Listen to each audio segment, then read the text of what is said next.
അടിച്ചു കയറിപ്പോ ശനി ഞായർ ദിവസങ്ങളിൽ വൈകുന്നേരം 6 മണിക്ക്. പ്രിയനോ? അതെ മാഡം. ഇവനെ കൈയോടെ പൊക്കി എന്റെ മുമ്പിൽ ഇട്ടു വന്നതും ഇവള് പലയിടത്തായി ഒളിപ്പിച്ചു വെച്ച തൊണ്ടി മുതൽ കണ്ടെടുത്തതും എല്ലാം പ്രിയനാ.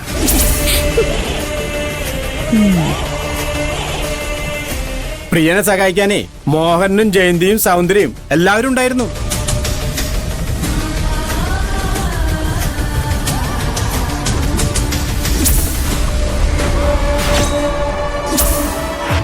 പ്രതികളെ ഞാൻ മാഡത്തിന്റെ മുമ്പിൽ ഇട്ട് തന്നിരിക്കുന്നു.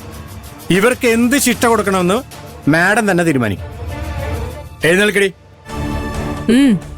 എഴുന്നേക്കാൻ വരട്ടെ. ശിക്ഷ തീരുമാനിക്കുന്നതിന് മുൻപ് ചെറിയൊരു പരിപാടിയുണ്ട്.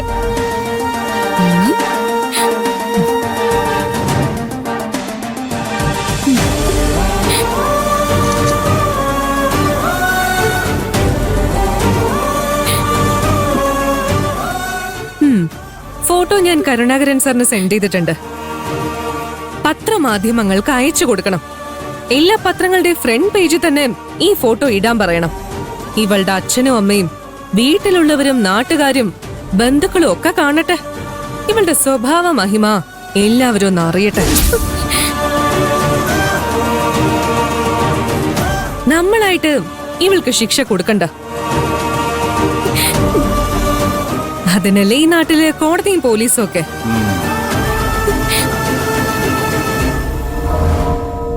സ്റ്റേഷനിലെ വിവരം അറിയിക്ക്. അവര് വന്ന് ഇവരെ കൊണ്ടുപോയിക്കോളും. മാഡം, പോലീസിൽ അറിയിക്കേണ്ടെന്നാണ് എന്റെ അഭിപ്രായം. പോലീസിൽ അറിയിക്കാതെ പിന്നെ? ഇവൾ ഈ ഗാർമെന്റ്സിൽ കയറി പറ്റിയത് തന്നെ മോഷണം ലക്ഷ്യമാക്കിയാണെന്നാ എനിക്ക് തോന്നുന്നത്.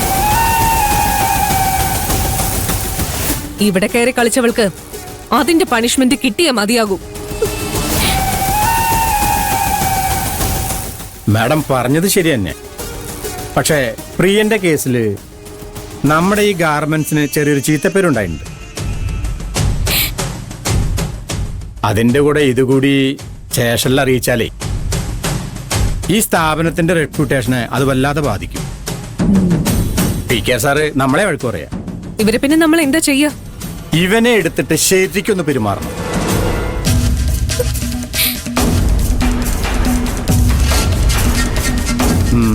ഇവൻ പിന്നെ ഈ ജന്മത്തി ഗാർമെന്റ്സിന്റെ പരിസരത്ത് വരില്ല. അപ്പൊ ഇവളെയോ? ഇവളെ ജോലി എന്ന് പറഞ്ഞു വിടണം. കഴുത്തിന് പിടിച്ച് പുറത്ത് കളണം. ഈ നിമിഷത്തിന് വേണ്ടി തന്നെയാ ഞാൻ ഇത്രയും ദിവസം കാത്തിരുന്നത്.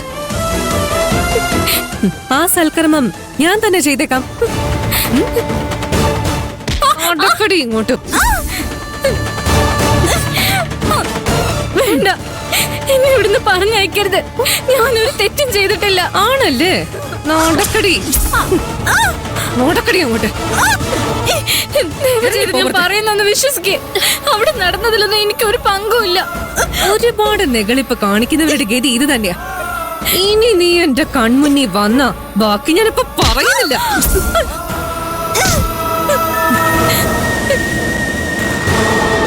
ഇനി ഈ ടൗണിലുള്ള ഒരു ഗാർമെന്റ്സിലും നിനക്ക് ജോലി കിട്ടില്ല. അതിനു വേണ്ടതൊക്കെ ഞാൻ ചെയ്തോളാം. കാശിന് ആർത്തി മൂത്തിട്ടല്ലേ നീ ഈ തോന്നിയാസങ്ങളൊക്കെ കാണിച്ചത്.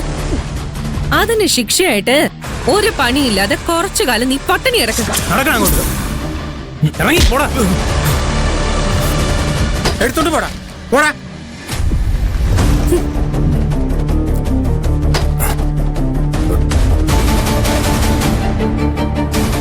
ഹലോ,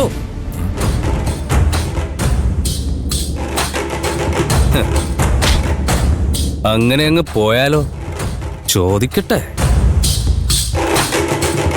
അകത്ത് നടന്നതൊരു നാടകമാണെന്ന് ഞങ്ങൾക്ക് മനസ്സിലായി. നീ നിന്റെ റോൾ അസലായിട്ട് ചെയ്യുകയും ചെയ്തു. ഈ നാടകം തയ്യാറാക്കിയതും തട്ടേ കയറ്റിയതും ആരാണെന്ന് പറഞ്ഞിട്ട് പോയാ മതി. ഒരു പാവം പെൺകുട്ടിയാ നീ കള്ളിയാക്കിയത്. ഒരു കുടുംബത്തെയാ നീ പട്ടിണിയാക്കിയത്.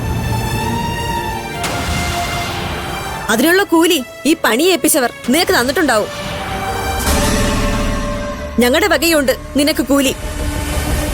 എന്താ അവിടെ?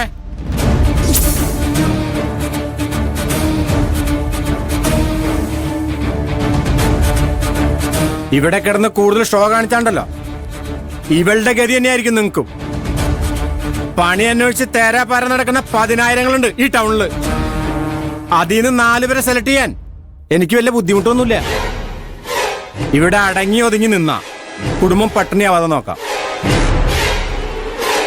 ഡാ, ഇവിടെ നിന്ന് തിരിഞ്ഞു കളിക്കാതെ പോവാൻ നോക്കടാ, ഇല്ലെങ്കിൽ ഞാൻ പോലീസിനെ വിളിക്കും. പോടാ.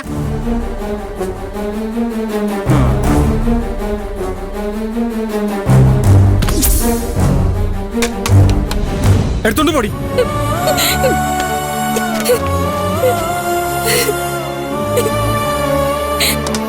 നമ്മൾ അയാളെ കൊണ്ട് സത്യം പറയിപ്പിക്കുന്നു പേടിച്ചിട്ടായിരിക്കും അയാൾ ഇടപെട്ടത്. എനിക്കും ആ സംശയമുണ്ട്. അയാളും കൂടി അറിഞ്ഞുകൊണ്ടുള്ള കളിയാവാനാ സാധ്യത. ഈ കാര്യം നമുക്ക് കൈലാസ് സാറിനെ അറിയിച്ചാലോ? അതിന് നമ്മുടെ കയ്യിൽ എന്തെങ്കിലും തെളിവ് വേണ്ടേ? ഒരു തെളിവും ഇല്ലാതെ കരിനാഗത്തെ കുറ്റം പറഞ്ഞ കൈലാസ് സാർ വിശ്വസിക്കോ? പാർവതി, ഇനി നീ എന്ത് ചെയ്യും? എനിക്കറിയില്ല ജയന്തി ചേച്ചി. ഒരുപാട് കണക്കൂട്ടലുകളോടെ ഞാൻ ഈ ജോലിക്ക് വന്നത്. ഒന്ന് പിടിച്ചു നിൽക്കാൻ ഒരു ജോലി കിട്ടിയല്ലോ എന്ന് വിചാരിച്ച് സമാധാനിച്ചിരിക്കുകയായിരുന്നു.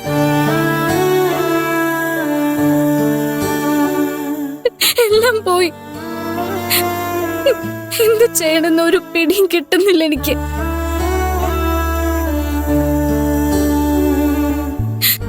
മുത്ത പറഞ്ഞത് നിങ്ങളും കേട്ടതല്ലേ? ഈ ടൗണിലുള്ള ഒരു കമ്പനിയിലും ഇനി എനിക്ക് ജോലി കിട്ടില്ല. എന്നെ കുറിച്ച് അവൾ എല്ലാ കമ്പനിയിലും അറിയിക്കും. പിന്നെ എനിക്ക് ആരെങ്കിലും ജോലി തരുമോ? വീട്ടിലേക്ക് തിരിച്ചു പോവല്ലാതെ വേറൊരു വഴിയും ഇല്ല എന്റെ മുന്നിൽ. അച്ഛനോടും അമ്മയോടും ചേച്ചിയോടും എന്ത് പറയും? ചത്ത് കളഞ്ഞാലൊന്ന് പോലും തോന്നിപ്പോവാ. പാർവതി